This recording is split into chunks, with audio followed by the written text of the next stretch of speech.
Si l'hospitalisation de Kate Middleton a fait les gros titres, pendant longtemps, la santé de la famille royale est restée un sujet tabou. Jamais la reine Elisabeth II n'a communiqué clairement sur les soucis de santé qu'elle a pu rencontrer. Même quand elle était hospitalisée, aucune indication claire n'était donnée sur la raison de cette prise en charge.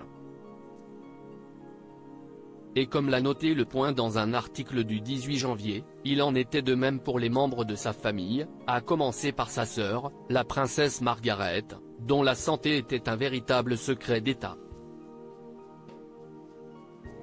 En effet, cette dernière a été hospitalisée à de nombreuses reprises, sans que le public en soit informé. Il faut dire qu'il aurait alors fallu communiquer sur ses excès. En effet, bien avant le prince Harry, la princesse Margaret était une rebelle dans l'âme, qui refusait de se plier de bonne grâce à l'étiquette stricte de la couronne britannique.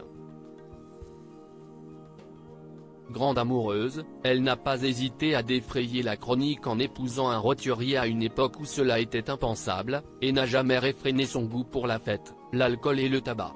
Mais on ne fume pas impunément jusqu'à 60 cigarettes par jour. En 1985, Margaret est admise à l'hôpital pour subir une ablation d'une partie du poumon. 3 ans plus tard, alors qu'elle n'a que 58 ans, la princesse est victime d'un premier AVC. À partir de là, sa santé ne cessera de se dégrader.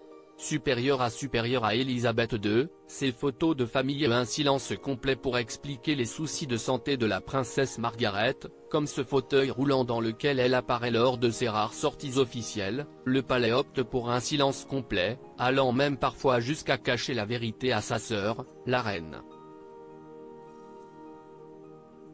Dans les années 1960, alors que la princesse festoie avec des amis, dont Keith Richards, le musicien des Rolling Stones, elle doit être transportée en urgence à l'hôpital après une overdose.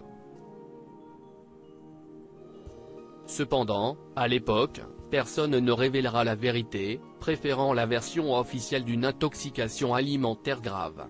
Margaret finira par décéder d'un 3e AVC en février 2002, à l'âge de 71 ans. Article écrit avec la collaboration de 6 médias Crédit Photo, agence.